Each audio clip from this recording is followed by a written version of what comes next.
तुमचे वडील हे कम्युनिस्ट होते, तुम्ही राजकारणामध्ये आलात तेव्हा काँग्रेसमध्ये आलात. अरे माझ्या वडिलांचं तर मी त्यांच्या म्हणजे 10% सुद्धा नाहीये.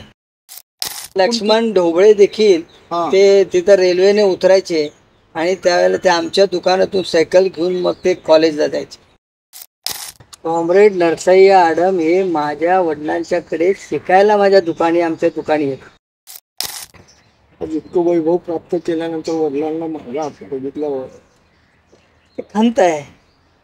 काय खंत आहे? वडिलांनी हे सगळं पाहिलं नाही ना. आणि मग सुशील कुमारने मला ते तिकीट देण्याकरता मदत केली. शिंदे साहेबांनीच ती पाईपलाईन आणली. कुठलंही एखादी वंदे भारत सोडली असेल तर सगळ्या रेल्वेच्या गाड्या या सुशील कुमार शिंदेच्या मुळेच या ठिकाणी सोलापूरला आल्या. 2009ला जवळजवळ माझं तिकीट फायनल झालं होतं. शिंदे म्हणाले बघा आता तू आणि प्रणिती आहेत तिथं, आता काय करायचं ते बघा, कोणालाही मिळालं तर माझं काही मत नाही आहे. अनेक पक्षाच्या लोकांनी माझ्या विरोधात काम करायचे. आम्ही सांगितलं की बाबा हे सगळेच चाललेत तर मी एकटा इथं राहून काय करू. पवार साहेबांनी त्यांना खूप खूप खूप आदर दिला. मी त्यांना सांगायचो सुशील कुमार शिंदेना, मला जर काही करायचं असेल तर पार्टी सोडून जाईन आणि करेन मी.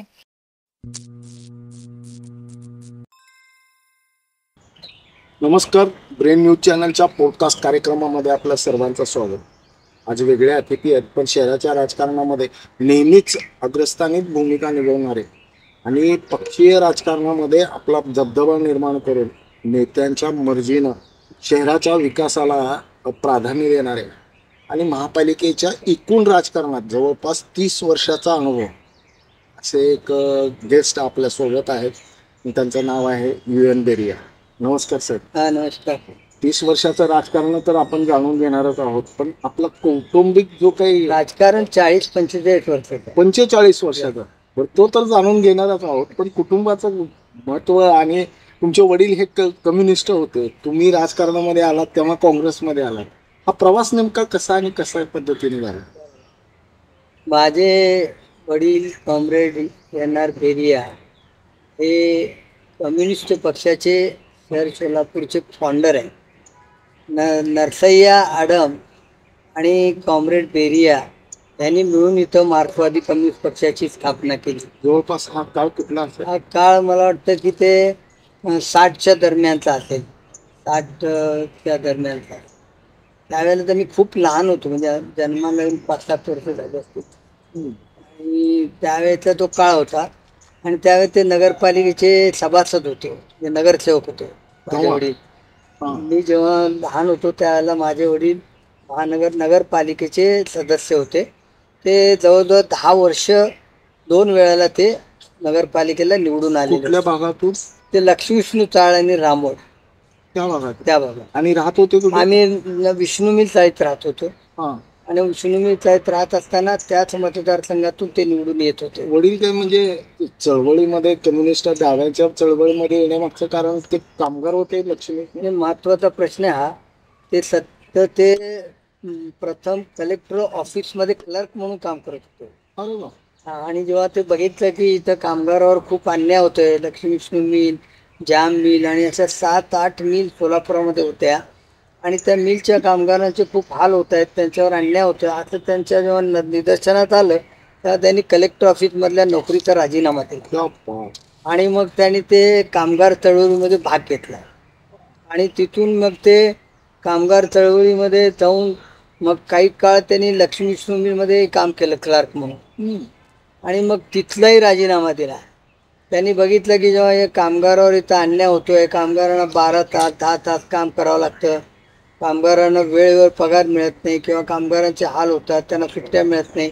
म्हणजे त्यावेळेची जी परिस्थिती होती त्या कालावधीमध्ये जे त्यांना असं वाटतं, खटकलं की हे बरोबर नाही आहे आणि हे यांची परिस्थिती सुधारली पाहिजे, कामगार हा कामगार म्हणूनच जगला नाही पाहिजे, तर त्याचा विकास होऊन त्याच्या कुटुंबाला या यातना भोगायला लागू नये, त्यांची मुलं शिकली पाहिजेत, पुढं गेली पाहिजेत, असा त्यावेळेचा त्यांचा विचार होता. ते मी नंतर मी जेव्हा शाळेला चाललो त्यावेळेला मी बघत होतो की त्यांचा ऑफिस गुडलक हॉटेलच्या बाजूला आमचं एक दुकान आहे. त्यावेळेला सायकलीचं दुकान होतं विकास हॉटेल आणि गुडलक हॉटेलच्या मध्ये. आणि त्या सायकलीच्या दुकान ते चालवायचे. म्हणजे आमची परिस्थिती इतकी हलाखीची होती की 12 सायकली होत्या दुकानामध्ये आणि स्वतः आमचे वडील ते दुकान चालवायचे आणि सगळं राजकीय तिथं अड्डाच होता. आणि सगळे मोठमोठे पुढारी सगळे त्या दुकानामध्ये त्या काळच्या कोण कोण असायचे त्यावेळेला त्या ठिकाणी व्यंकप्पा मडूर माजी आमदार यायचे, तुमच्या चिंतामणी इंदापुरे यायचे, रामभाऊ गणाचारी यायचे. म्हणजे हे सगळे मोठमोठे पुढारी, भीमराव रोणे हे आमचे वडिलांचे खास मित्र, म्हणजे जवळचे फॅमिली संबंध होते. आणि तिथं सगळं ते राजकीय विचार मंथन तिथंच व्हायचं विरोधी पक्षाचा. मी तर लहानपणी बघितलं की बनशेट्टी अप्पा आणि विरा पाटील देखील आमच्या दुकानी येऊन बसायचे कम्युनिस्टाकडे. कम्युनिस्ट म्हणजे तिथं येऊन त्यांच्या जरी पक्ष वेगळे असले तरी त्यांची मैत्री होती सगळ्या पक्षाची. आणि हे अभ्यासू होते आमचे वडील. म्हणजे वाचनाची आवड पण त्यांना जोड होती. आणि वाचन तर त्यांचं इतकं होतं की त्यांचं भाषण ऐकायला शेवटपर्यंत लोक थांबत होते. क्या बात आहे. आणि इतकं वाचन होतं आणि ते अति मुद्दे सूर भाषण करायचे. मी तर खूप केवळ थोडे बहुतच भाषणं त्यांची रेल्वेच्या चळवळीमध्ये त्यावेळेला मी 10वी किंवा 9वीमध्ये होतो तेव्हा ऐकली. आणि काही गिरणी कामगारांची तिथूनच घरी जायचा रस्ता होता. 3:30ला तिथं मिल सुटायची आणि ते मग तिथं 4 वाजता कामगार जमायचे आणि त्याची सभा सुरू व्हायची. ती 6-7 वाजेपर्यंत चालायची सभा. तर आम्ही शाळा सुटताना तिथूनच जायचं. तेव्हा आम्हाला तिथं मध्ये बघायला मिळायची ते भाषणं चालू असलेले. पण मला एक म्हणजे ऐकण्याची उत्सुकता जास्त होती की विरा पाटील आणि हे बनशेट्टी अप्पा म्हणजे कडवे असे विचारांनी कडवे असलेली माणसं एकत्रित नाही. ते जेव्हा तिकडं कुठं कामानिमित्त जायचे किंवा त्यांना काम असायचं त्या नेत्यांचा, तो मध्ये नबी खान बेरियांचं इथंच ऑफिस चाल इथं जाऊन चहा पिऊ असं त्यावेळेचं होतं त्याचं. आणि मग ते त्यांच्याबरोबरही त्यांचे संबंध चांगले होते. मला माहीत आहे ज्यावेळेला मी महापौर झालो तेव्हा मी विरा पाटील साहेबांना किंवा बनशेट्टी अप्पा तर माझ्याबरोबर काम केले. ते म्हणायचे अरे तुझा बाप काय होता म्हणायचे, काय त्याचं स्पीच वाचायचे म्हणजे भाषणं असायची. मी तुम्हाला बघितलंय तुमच्या भाषणाची शैली बघितलंय, तुमच्या डब बघितली कशी होती. अरे माझ्या वडिलांचं तर मी त्यांच्या म्हणजे 10% सुद्धा नाहीये. म्हणजे तेव्हा ते भाषण करायला उभं राहायचे. मला सांगत होते भीमराव रोणे वगैरे जेव्हा आमदार झाले, अरे तुझा बाप काय भाषण करतो, त्याला शेवटी ठेवायचे म्हणजे गर्दी हे होऊ नये म्हणून. म्हणजे एकदा बेरिया बोलली की गर्दी सगळं निघून जायची म्हणून ते त्यांना शेवटी ठेवायचे. त्यांनी अनेक वेळा म्हणजे त्यांनी इतक्या यातना भोगल्या. मी तुम्हाला ते सांगत होतो की सायकलीचं दुकान होतं त्यावेळेला 5 पैसे अशी 5 पैशाला त्या ठिकाणी ते हवा मारायचे. आणि तर जेव्हा नोकर आमचा सायकल दुकानाचा जेवायला जायचा आणि तर समजा एखादा गिऱ्हाईक आला तर माझे वडील स्वतः हवा सायकलीमध्ये भरायचे, हे सुद्धा मी बघितलेलं. आणि त्यावेळेला किती मला 10 ते 15 पैसे तास अशी सायकल असायची. लक्ष्मण ढोबळे देखील ते तिथं रेल्वेने उतरायचे आणि त्यावेळेला ते आमच्या दुकानातून सायकल घेऊन मग ते कॉलेजला जायचे. मी जे पाहिलंय म्हणजे मी माझ्या दुकानातलं जे पाहिलं म्हणजे खरंच हा अड्डा होता. नाही राजकीय म्हणजे काय, दिवसभर माझे वडील एकदा सकाळी घरून नाश्ता करून निघाले 9:30-10ला तर ते संध्याकाळी 7:30-8लाच घरी पोचायचे. दुपारी जेवायला नाही काय नाही.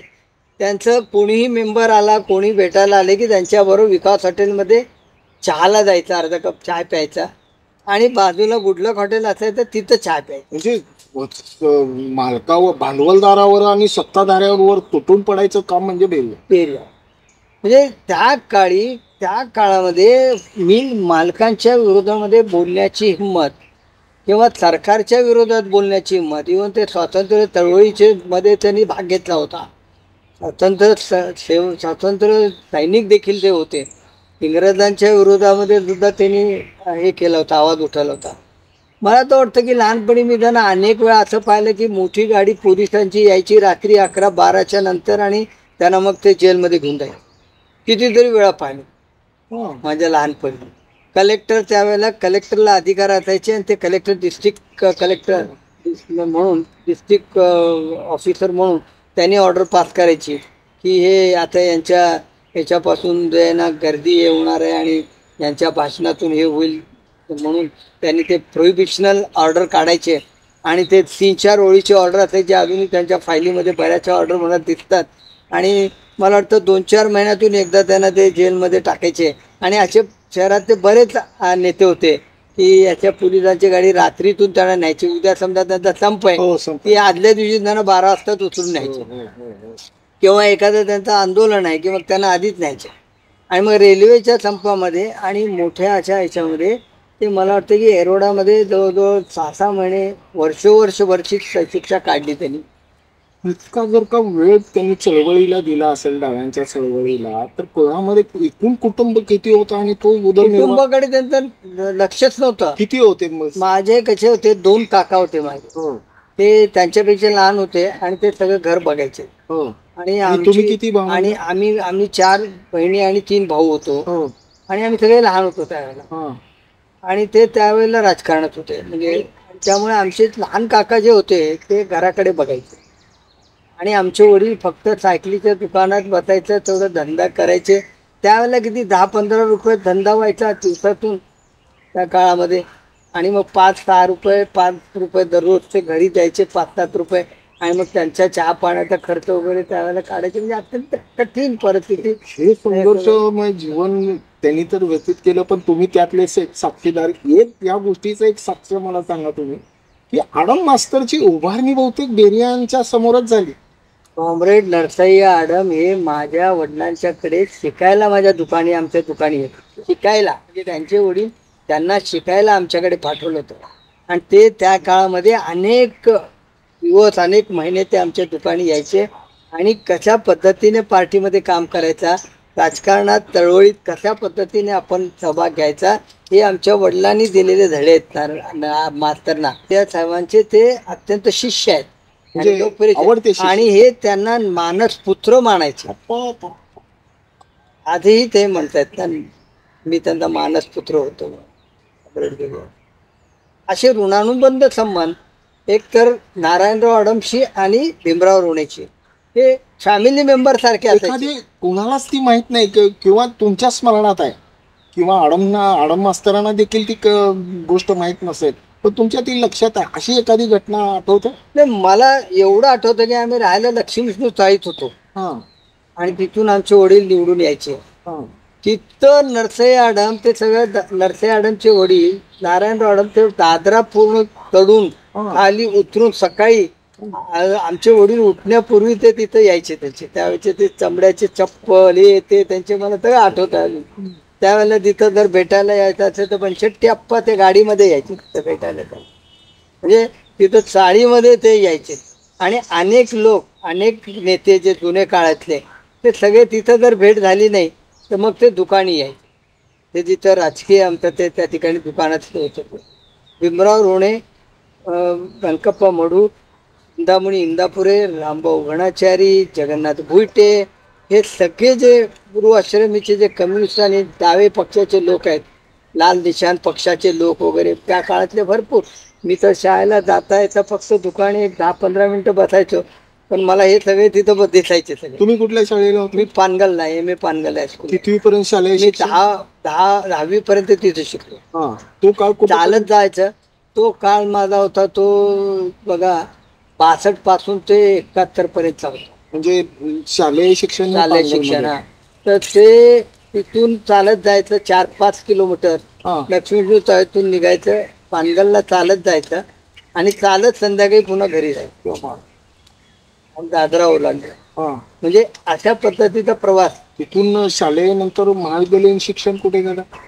मग काय झालं की मधला काळ जरा सांगतो तुम्हाला की हे खूप पार्टीमध्ये काम केले कम्युनिस्ट पक्षामध्ये आणि मग त्यांना पक्षाने कॉर्पोरेशनचं तिकीट दिलं महानगरपालिकेचं पण दोन्ही वेळेला त्यांचा पराभव झाला. 71ला आणि 75 पराभव. निवडून आल्याची नगरपालिकेला तो म्हणजे तो 54 ते 64 म्हणजे तिथं प्रशासकीय महानगरपालिका होईपर्यंत आणि महानगरपालिकेच्या जी काही ह्याची बॉडी होती. हो. म्हणजे त्यावेळेला महापालिका झाल्यानंतर जे काही हो. एक बॉडी नेमतात हो, हो. ते कारभार पाहण्यासाठी, पाहण्यासाठी, ते हो. त्यामध्ये होते ते पंचट्या पावडर. तर ते त्या ठिकाणी 64 पर्यंत ते होते.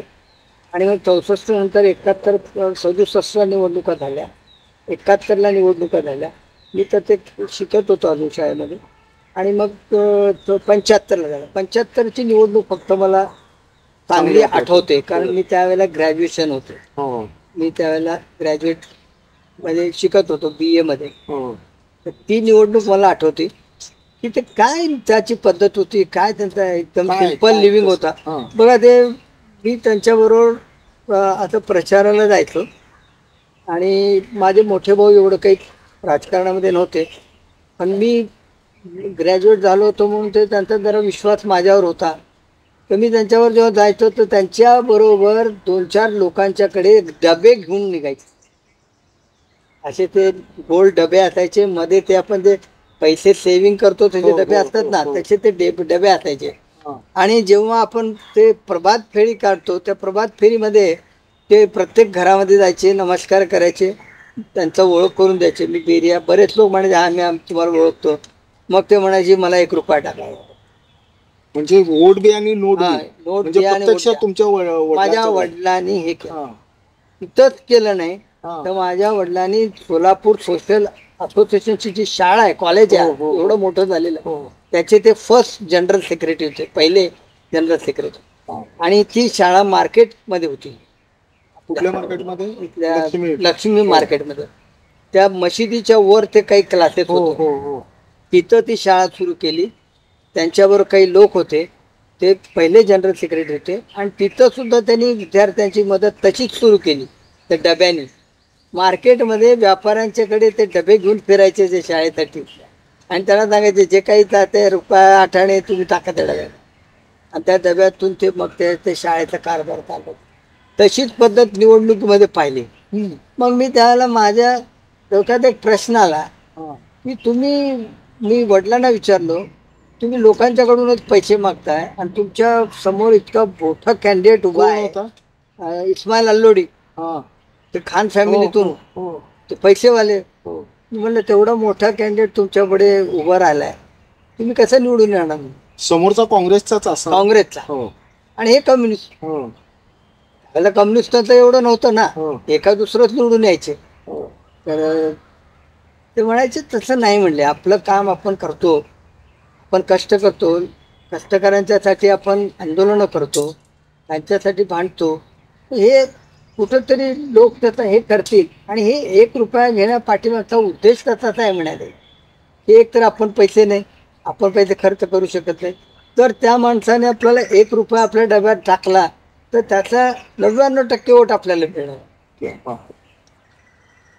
तर तसं ते मी त्यांच्याबरोबर फिरताना त्या लहानपणी पाहिलं की अशा पद्धतीने ते 75ची निवडणूक लढवली. आणि विकासात भाषण करत असताना मुद्दे काय असायचे? त्यांनी भाषण करत असताना फार प्रचाराचं भाषण. ते नेहमी सरकारच्या विरोधामध्ये जे काही मुद्दे असायचे त्यावेळेला. आता 75च्या वेळेला त्या इंदिरा गांधीची सत्ता होती, आणीबाणीचे मुद्दे फार होते, गिरणी कामगारांचे प्रश्न ज्वलंत होते, सूत मिलचे प्रश्न होते, हातमाग लोकांचे प्रश्न होते, शहराच्या विकासाचे प्रश्न होते, दिवाबत्ती शहरामध्ये फार व्यवस्थित नव्हती, रस्ते व्यवस्थित नव्हते.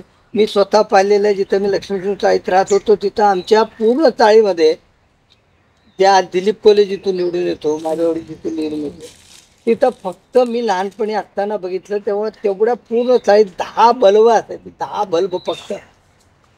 त्या चाळीमधलं घर आणखी आहे? नाही, आम्ही ते कधी वडिलांनी जेव्हा ते राजीनामा दिला, त्याने जे सोडले तेव्हा ते गेले. 75 नंतर सोडलं? नाही, 71ला सोडलं.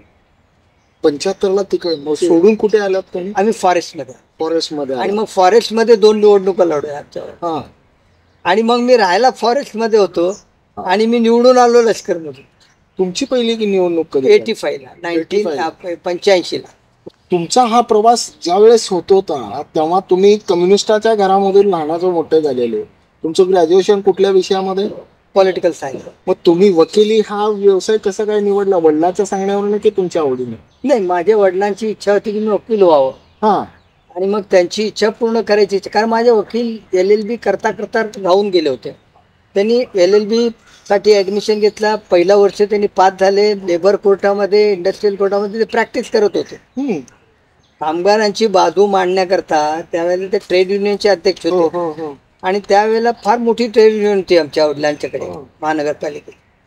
आणि मग ते त्यावेळेला जे काही कामगारांचे केसेस डिसमिसचे असायचे, चौकशीचे असायचे, ते सगळे ते स्वतः त्या ठिकाणी ते मांडायचे आणि लेबर कोर्टामध्ये ते स्वतः प्रॅक्टिस करायचे. म्हणजे त्यांची धारणा अशी होती की तुम्ही वकील व्हावं, मी झालो नाही तर मी वकील व्हावं आणि कामगारांची धारणा व्हावी आणि कामगारांचं सगळं काम माझ्यानंतर तू बघावं, अशा तऱ्हेची त्यांची इच्छा होती. प्रत्यक्ष राजकारणामधून किंवा चळवळीमधून कम्युनिस्टांच्या विचारधारेपासून लांब कधी झाले हो पुढे?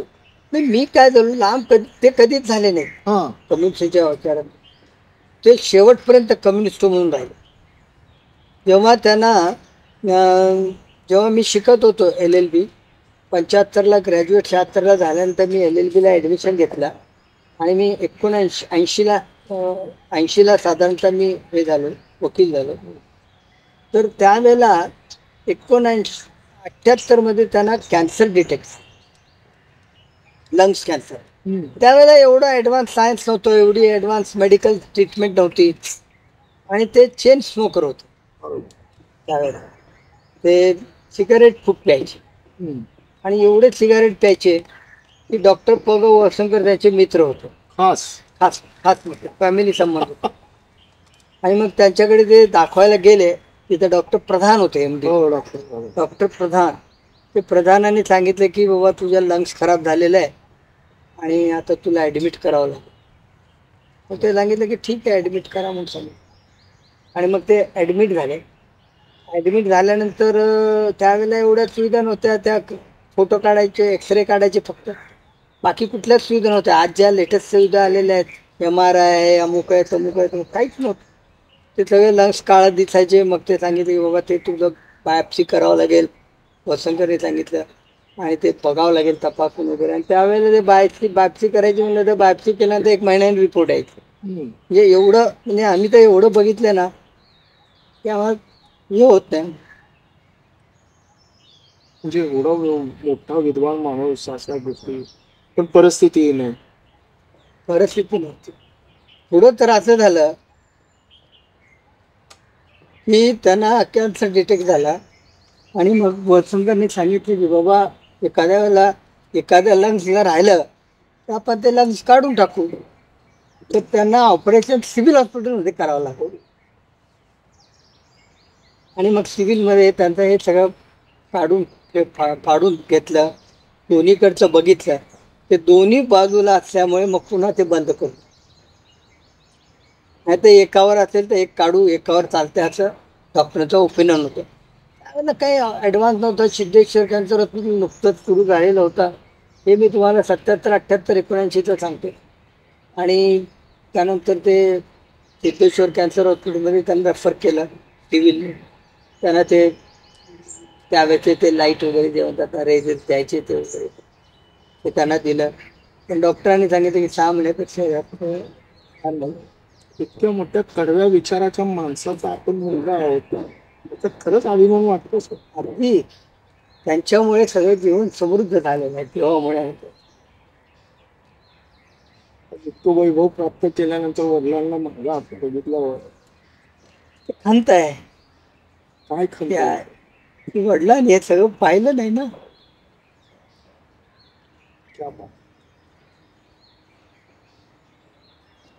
ज्या माणसाने सर्वसामान्यासाठी झटलं, तो व्यक्ती, त्या व्यक्तीचा मुलगा शहराचा प्रथम नागरिक होतो, हे देखील वैभव बघायला पाहिजे होतं. त्यांची इच्छा होती मी वकील व्हावं. मी त्यांच्या जीवनामध्ये वकील झालो. 1980 साली आणि त्यांचं त्याग झालं. कधी घेऊन वाढलं? 1980 वकील होऊन साधारण 4 महिने झाले. जाताना काही तुम्हाला त्यांनी काही सांगितलं, सल्ला दिला? कधी बोलणं झालं त्यांच्याशी शेवटच्या टप्प्यात? जे काय बोलायचं होतं ते माझ्याशीच बोलायचे. काय म्हणायचे? आहे ते गरिबांचं काम कर म्हणून सांगितलं. शेवटच्या क्षणाला देखील तो माणूस गरीबाचा साठी जातो. तुम्ही ते असतानाच तुम्ही काँग्रेसचा विचार किंवा हा, मी ते असताना काय झालं की युथ काँग्रेसमध्ये माझे मित्र होते सगळे, ते आदम सैफान वगैरे सगळे, अनवर सैफान वगैरे, आमची बैठक होती. तर मग त्याच वेळेला मी काय केलं की वडिलांना सांगितलं की व तुमचं काय राजकारण आपल्याला पटत नाही, तर तुम्ही वोट बी देव नोट बी देव म्हणता आणि तुमचे काही विचार लोकांपर्यंत काही जात नाहीत, सत्तेमध्ये राहिल्याशिवाय काही तुमचं मला वाटत नाही की होऊ शकतं. त्यामुळे मी रक्ताचं मत होतं की अनुभवाचं मत? माझा अनुभवच होतं. प्रत्यक्ष तुमचं वडिलांना जीवन बघितलं. तुमचं जीवन बघितल्यानंतर मला असं वाटतं म्हटलं की लोकांची काम करायची असतील आणि जर ते यशस्वी करायचे असतील तर मग आपल्याला सत्तेमध्ये राहावं लागेल आणि सत्तेमध्ये जाऊन आपल्याला ते करता येईल, असं माझं ओपिनियन त्या काळामध्ये झालं. असं बोलून मी त्यांना बोलून दाखवलं. काय म्हणाले ते म्हणाले की तू आता अडल्ट आहे, तू करण्यामध्ये आता तू ग्रॅज्युएट झालेला, तू युथ काँग्रेसमध्ये काम करू इच्छितो तर तू करून टाकलं. आणि मग त्यांच्या हयातीमध्ये 1978 साली मी युथ काँग्रेसमध्ये गेलो. त्यावेळेला काँग्रेस नुकतीच म्हणजे 2 तुकडे होऊन ते झालेले होते. आणि मग अप्पासाहेब ब्रह्मनाळकर, त्यावेळेला ते तुमचे पत्रकार VR तात्या कुलकर्णी, आणि ते एक आमचे ते नरू मास्तर, आणखी ते कुलकर्णी होते आमचे, ते नंतर स्कूल बोर्डाचे चेअरमन झाले ते असं एक कुलकर्णी मामा, ते चावगं तिथं बसायचे. मग मी, अनवर सैफन आणि असे आमचे काही लोक होते. तेव्हा मग आम्ही ते युथ काँग्रेसमध्ये गेलो. मग माझ्या वडिलांचं ध्यान झालं आणि मग मी युथ काँग्रेसमध्ये ऍक्टिव्ह झालो. आपण कधी विचारलं का की तू एवढा कडव्या कम्युनिस्टाचा मुलगा आहेस आणि काँग्रेसमध्ये कसं काय? कोण ब्रह्मनाळकर? नाही, त्यांनी सांगितलं की मी त्यांना किंवा मला काँग्रेसमध्ये काम करायची इच्छा आहे आणि मी युथ काँग्रेसमध्ये काम करू इच्छितो. त्यावेळेला माझं वय किती असायचं, 24-25 वय असायचं. तुम्ही युथ काँग्रेसमधून सुरुवात केली आणि 86-85 ला तुम्ही इलेक्शनचं तिकीट? मी युथ काँग्रेसमध्ये वकील झाल्यानंतर, वकील धावण्यापूर्वीच म्हणजे 78लाच मी प्रवेश केला LLB शिकताना. त्यानंतर मी वकील झालो आणि वकील झाल्यानंतर MSW ला ऍडमिशन घेतली 80ला. मी 82 साली MSW झालो. कुठल्या कॉलेज? सोलापूर वालचंद कॉलेज. वालचंद कॉलेजमध्ये 1982 ला मी MSW झालो. आणि MSW मी मास्टर डिग्री असावी म्हणून केलं. उद्या आणखीन आपल्याला कुठं पुढं काही काम करायचं असेल तर आपल्याला मास्टर डिग्री कामाला येईल म्हणून ते मी MSW केलं. पण वडिलांचं जे काही ट्रेड युनियन होत्या आणि त्यांनी ते काही असं रोपटं लावलेलं होतं आणि त्यांनी सांगितलं होतं बा तू हे पुढं ने, तर मग त्याच्याकरता मी युनियनमध्ये सक्रिय झालो. असं वडिलांचे काही कार्यकर्ते तुमच्या संपर्कात? अनेक कार्यकर्ते त्यांनी माझ्याबरोबर काम केलं. अनेक करते तुमचं ते अप्पासाहेब पानपट, तुमच्या या पाणीगिरीमधले आमचे एक सुरुवात होते, एक अब्दुल सत्तार म्हणून कंपाऊंडर होते. असे अनेक जुने कार्यकर्ते आजही काही लोक आहेत जे माझ्या वडिलांच्या बरोबर काम केलेले आहेत पण आज सेवानिवृत्त झालेले आहेत. पण जेव्हा मी युनियन मध्ये गेलो त्यावेळेला मला अजून म्हणजे निषेधदाढी सुद्धा आलेली नव्हती. म्हणजे मी 23-24 वर्षाचा होतो. आणि मग त्या काळामध्ये मी महानगरपालिकेचे प्रश्न घेऊन महापालिकेत जायचो आणि मग तिथं ते प्रश्न मांडायचं. त्या वेळेला त्या महापौरांना त्या ठिकाणी ते द्यायचं. पण माझ्या काळामध्ये 80 सालापासून ते 84-85 पर्यंत प्रशासकीय कारकीर्द होती. त्यामुळे मला आयुक्तांना प्रशासक म्हणून भेटावं लागायचं. आणि त्यावेळेला ते जे आयुक्त होते त्या आयुक्तांना भेटून मग ते प्रश्न मार्गी लावायचे. शेख म्हणून एक लेबर ऑफिसर होते ते जुन्या काळात, ते 5व्या मजल्यावर बसायची. ते आता आयुक्त बसतात त्याच्या वरच्या बाजूला, ते लेबर ऑफिसर होते शेख म्हणून. आणि PHE म्हणून कोठावळे होते त्यावेळेला, ते आमचे सिटी इंजिनियर म्हणून ते सस्पेंड झाले, ते आमच्या मुदीत राहायचे ते होते. असे अनेक लोक त्यावेळेला माझी त्यांची ओळख व्हायची कामगारांच्या मागण्या. आणि मग खात्यामध्ये जायचो मी, बाग खात्यामध्ये जायचं, नगराबाईंच्या खात्यात जायचं. मग ते कामगारांना जमा करून तिथं त्यांचे ते प्रश्न मांडायचे. त्यांना 3 रुपये होते रोजंदारीचं, तर ते 3 रुपयापासून ते जवळजवळ 12 रुपयापर्यंत 2 रुपये 1 रुपया 3 रुपये अशी वाढ करत करत करत करत करत ते 12 रुपयापर्यंत मी नगरसेवक होईपर्यंत आणलं. आणि मग जेव्हा 82ला मी MSW झालो त्यानंतर मात्र 85ला लगेच मला तिथे काँग्रेसचं तिकीट मिळालं. कोणाची मर्जी होती की तुम्ही नाही, त्यावेळेला मी मर्जी माझी स्वतःची होती. वरिष्ठ नेते कोण होते? त्याच्यामधला एक काळ असा होता हं. की वडिलांच्या निधनानंतर वसंकर डॉक्टरजी ग वसंकर त्यांच्याकडे औषध उपचाराला तिथंच जायचो आम्ही, आमचे फॅमिली डॉक्टर असल्यामुळे. आणि मग मी LLB करत होतो ते त्यांना माहीत होतं. आणि जेव्हा जेव्हा त्यांना भेटायचो तेव्हा औषध उपचाराला गेलं की कसे ते मला विचारायचे कसं चाललं? काय तुझं कसं झालंय, तू पूर्ण कधी होणार आहे. हं. आता त्यांचं माझं व्हायचं महिन्यातून 15 दिवसातून तिथं जाणं येणं व्हायचं. ते म्हणायचे अधूनमधून तू येत जा, तुला काही लागलं तर ते मला सांग असं म्हणायचे. आणि मग वसंकर साहेबांचं फार म्हणजे ते BJPचे होते परंतु मला गायडन्स मात्र फॅमिलीसारखं करायचं.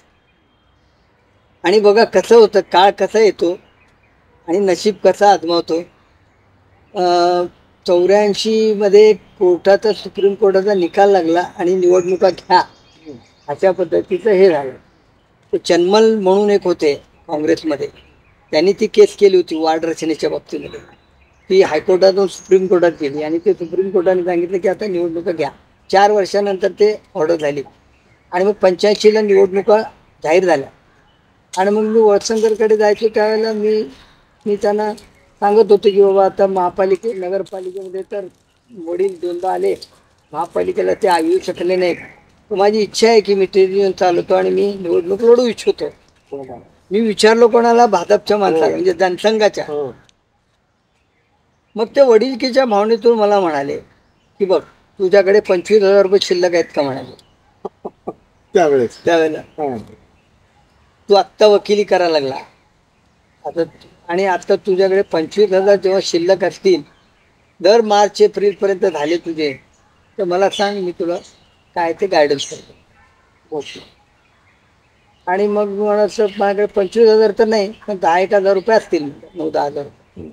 नाही तुझ्या ज्या दिवशी तुझ्याकडे 25,000 असतील त्यावेळेला तू सांग, मी तुला सांगतो काय करायचं. आणि मग आता 4-6 महिन्याचा काळ होता, 25,000 रुपये जमा करायचे. आणि मग डॉक्टर साहेबांनी तर असं सांगितलं आहे, युथ काँग्रेसमध्ये तर काम करू लागलो, युथ काँग्रेसमधून तिकिटाची मागणी होऊ लागली माझ्यासाठी, अडचणीत आल्यासारखं वाटायला लागलं. म्हणलं ठीक आहे, म्हणलं काय तर करू. म्हणून मग ते जरा लक्ष दिलं. आणि याच्यामध्ये आणखीन एक टप्पा ज्याचे मी आभार मानू इच्छितो ते माझे सिनियर अब्दुल गफूर खैरेदी वकील. त्यांच्याकडे मी सुरुवातीच्या काळामध्ये प्रॅक्टिसला जाऊ लागलो, त्यांच्याकडून शिकलो, त्यांच्याबरोबर कोर्टात फिरत होतो. मेन माझे अब्दुल गफूर खैरदी ॲडव्होकेट बरोबर माझे ज्युनियर म्हणून काम करताना आणखीन 2 सिनियर 3 सिनियरबरोबर काम करण्याचा मला योग आला. ते म्हणजे डॉक्टर बाकळेचे वडील बाकळे वकील साहेब आणि डंके वकील नवी पेठमधले, त्यांच्याबरोबर. आता त्या 2 सिनियर वकिलांच्या बरोबर मला काम करण्याचं देखील संधी मिळाली, हे माझं भाग्य आहे. आणि म्हणून मी 6 महिन्याच्या आतच मी इंडिपेंडंट प्रॅक्टिस सुरू केली आणि बेडरपूलला मी ऑफिस घेतलं लष्करच्या 6 महिन्यामध्ये.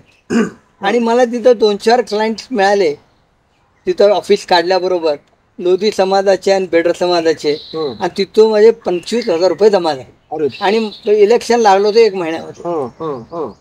आणि मग 25 घेऊन तुम्ही मग मी 25 माझ्या नाही, ते काय घेऊन जायचं नव्हते, ते म्हणजे जेव्हा असतील तेव्हा सांग. मग मी गेलो डॉक्टर साहेबांच्याकडे, इलेक्शन लागले होते, ते जनसंघ आणि भारतीय जनता पार्टीचे. मग म्हटलं डॉक्टर साहेब असं आहे, आता माझ्याकडे 25,000 रुपये तर थांबलेले आहेत तुम्ही म्हणल्यासारखं. आता तू थांबायला हरकत नाही, ते तू काँग्रेसमध्ये काम करतो तर तू तिकीट माग म्हणाले. त्या काळामध्ये 25,000ची किंमत खूप होती.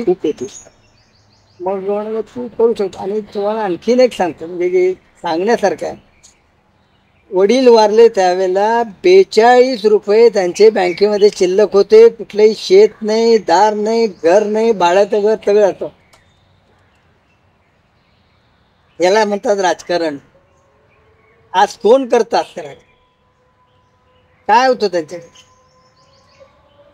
लोकांना द्यायला पैसेच नव्हते, स्वतःचं घरच चालत नव्हतं. तर अशा परिस्थितीमध्ये देखील मी मेहनत केली, प्रामाणिकपणे केली.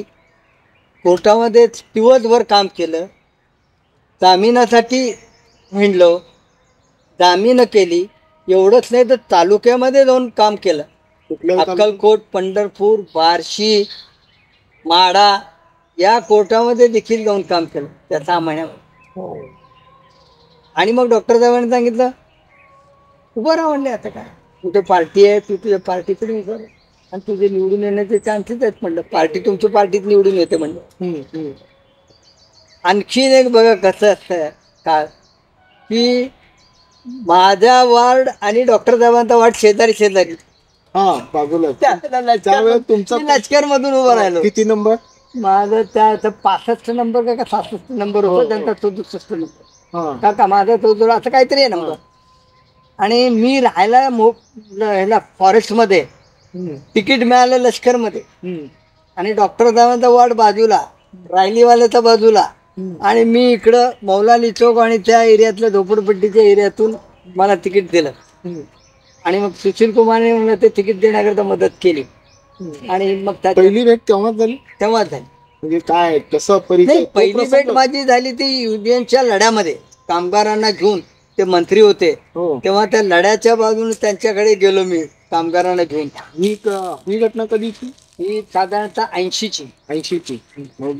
कामगारांची मागणी किंवा त्या मागण्याच्या अनुषंगाने साहेबांची भेट झाली. म्हणजे 80ला 80-82 मंत्री होते ते युवक कल्याण आणि काहीतरी त्यांच्याकडे होतं. बरं, सोलापूरमध्ये भेट. सोलापूरमध्ये अशा वेळोवेळी भेटी होऊ लागल्या साहेबांची. आणि मग निवडणूक लागली आणि निवडणूक लागल्यानंतर तिकीट मागितलं काँग्रेसकडे. युथ काँग्रेसमध्ये काम करत होतो त्यामुळे पक्षामध्ये काही नवीन नव्हतं. मग ते तिकिटाला गेलो मुलाखतीला. त्याला निर्मलाताई ठोकर, सुशील कुमार शिंदे, आमच्या वडवान साहेब वगैरे त्यावेळेला ते त्या ग्रुपमध्ये होते. आणि आप्पासाहेब ब्रह्मनाळकर असे मोठमोठे नेते तिथं, मंदप्पा मुनाळे, बनशेट्टी आप्पा, हे सगळे होते. मग मला विचारले तू राहतो फॉरेस्टमध्ये, निवडून कसं येणार लष्करमध्ये? मी म्हणालो मी एक वकील आहे, ट्रेड युनियनचा कार्यकर्ता आहे. लष्करमध्ये माझ्या जवळजवळ महानगरपालिकेतले 400 ते 500 लोक तिथं कामाला आहेत. आणि तसं माझे क्लायंट बी तिथलेच आहेत, कारण माझं ऑफिस बेडर पुलावर आहे. तर मी त्याच एरियामध्ये ऑफिस आहे माझं. राहायला जरी असलो तरी माझं सगळं जे आहे ते तिथं तिथलं काम चालू आहे. तर म्हणाले ठीक आहे, मला काय हरकत नाही, बघूया. आणि मग माझं तिकीट तिकडं झालं 85ला. 82ला पास झालो आणि 85ला लगेच तिकीट. आणि तिकीट मिळालं आणि निवडून आलो 285 मताने. वडसंकर आले निवडून त्यावेळेला. हो, रायलीवाला बी आले निवडून. म्हणजे माझ्या बाजूला 2 भाजपचे लोक आले आणि मी तिथून काँग्रेसमधून आलो. शास्त्रीनगरमधून काँग्रेस आला, त्याच्या वरच्या बाजूला काँग्रेस आले. 65 टोटल स्ट्रेंथ होती त्यावेळेला, 65. तुमचे वडील आले, मुरलीधर पात्रे, आणि तिथं त्यांची भेट झाली तुमच्या वडिलांची. एवढी गाढ मैत्री झाली. मग तिथून आमचे फॅमिली संबंध झाले. आम्ही एकाच बेंचवर बसवतो आणि 2च माणसं अशी होतो की रात्री 12 वाजेपर्यंत आम्ही बोर्ड चालवलो. आणि आम्ही ठरवून चालत होतो, तुमचे वडील आणि मी. म्हणजे तुमची मानसिकता आणि तुमची विचारधारा ही जुळली कामगारांमुळे. कामगारांमुळे. ते कामगार नेते होते. मग आम्ही विचार केला की तुम्ही एका विषयावर बोलायचं आणि मी एका विषयावर बोलतो, ठरवून. तर मग अजेंडा काढायचे. मला म्हणायचे तुमचे वडील तुम्ही कुठल्या विषयावर बोलता, तुम्ही ते घ्या म्हणायचे. आणि मग राहिलेले विषय ते सगळे घ्यायचे. मग असे आलटून पालटून विषय घ्यायचे. आणि मग अशी त्यांनी आम्ही ठरवायचं की आज यांना असं ताणायचं सत्ताधाऱ्यांना हा. की यांनी आपल्याकडे येऊनच सांगायला पाहिजे भात करा की नाही पण युनुसभाई पक्ष नेता होते, बंडाप्पा मुनाळे किंवा बनशेट्टी अप्पा, हे सगळे म्हणजे सत्ताधाऱ्याला कशा अडचणीत आणायचे? बघा ना, तुम्हाला सांगतो सत्ताधारीत कशा अडचण आणायचे. आम्ही असं सांगत होतो, सुरुवातीला आम्ही विरोधी पक्षात होतो, म्हणजे यस काँग्रेस आणि पुलोत. हो. 2 वर्ष आम्ही विरोधी पक्षात होतो. आम्ही त्यावेळेला सत्तेमध्ये नव्हतो. मी आणि पात्रे साहेब. तुम्ही कुठल्या गटाचे? मी गट म्हणून आम्ही सगळे सुशील कुमारचेच होतो. आणि पात्रे साहेब बी त्यावेळेला आले ना. मग 85 ते 87 किशोर देशपांडे महापौर होईपर्यंत आम्ही सगळे विरोधी पक्षात होतो. आणि मग आम्ही सत्ताधारी पक्षाला कसं यांना हे करायचं, वटणीवर आणायचं, ते आम्ही बरोबर दोघं मिळून. पण दरम्यानच्या काळामध्ये शरद पवारांनी औरंगाबादमध्ये विलीन केलं ना. ते त्याच्यानंतर काँग्रेसमध्ये नाही आले, त्यांनी स्वतःचा पक्ष काढला आणि परत आणि मग सत्तेमध्ये आले ते.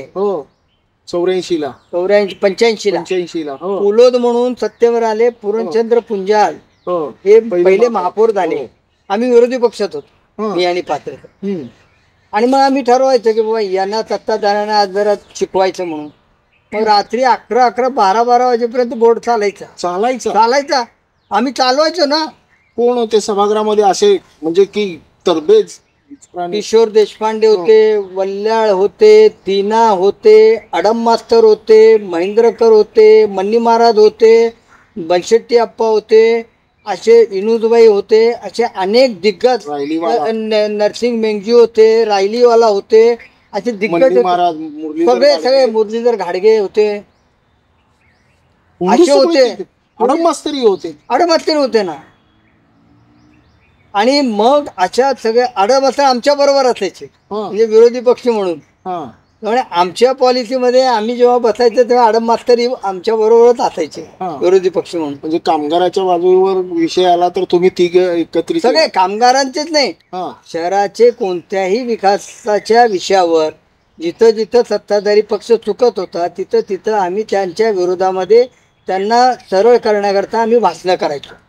आणि अनेक वेळा विनोदबाईंना आणि बनशेट्टी अप्पांना सूचनेमध्ये दुरुस्ती करायला लावायची. इतका सुंदर, म्हणजे त्यावेळेला असे मतभेद होते आणि कामकाज सुरळीत चालायचं. ते म्हणायचे, मग आमच्याकडे यायचे, काय 9 वाजले 10 वाजले, किती वेळ बोलता, अजून किती बास की आता, असं म्हणायचे. आम्ही म्हणायचो नाही, आता ते बोलायला तर पाहिजे ना, तुम्ही अशी सूचना मांडलेली आहे ती बरोबर नाही आहे सूचना, अशाने विकास होणार नाही, किंवा आम्ही जे काय आमचं मुद्दे असते ते सांगायचं, तुम्ही दुरुस्त करा, आम्ही थांबतो, आम्ही भाषण करत नाही. तर काय वेळेला त्यावेळेला ते दुरुस्तीही करायची. 10 दरम्यानची असलेली घटना म्हणजे उजनी ते सोलापूर पाईपलाईन. तुमच्याच काळात? माझ्या काळामध्ये. पुढं काय झालं की किशोर देशपांडेच्या वेळेला शरद पवार हे काँग्रेसमध्ये, आणि मग काँग्रेसमध्ये आणि काँग्रेस आणि शरद काँग्रेस म्हणजे त्यावेळेची हे आमची बहुमत झालं. आणि पुलोत संपली आणि भाजप वेगळे झाले. त्यावेळेला ते 19-20 लोक होते. तर आम्ही लोक वेगळे झालो, आम्ही सत्तेत आलो. आम्ही सत्तेत आल्याबरोबर बंडप्पा मुनाळेला आम्ही महापौर झाले. आणि त्यानंतर ते पाण्याचा प्रश्न तिथून चालत आला. तुमचे वडील मग झाले 90-91ला महापौर. मग तुमच्या वडिलांच्या नंतर मी महापौर झालो 91मध्ये. 91मध्ये जपानचं शिष्टमंडळ माझ्या महापौर कारकीमध्ये तो इथं महापालिकेला भेट द्यायला आला. आणि मग तिथं आमची चर्चा झाली की इथं दुहेरी पाईपलाईनला जपान सरकारने मदत करायचं. हा प्रस्ताव किंवा हे शिष्टमंडळ पाठवण्यामध्ये शिंदे साहेबांचा खूप मोठा.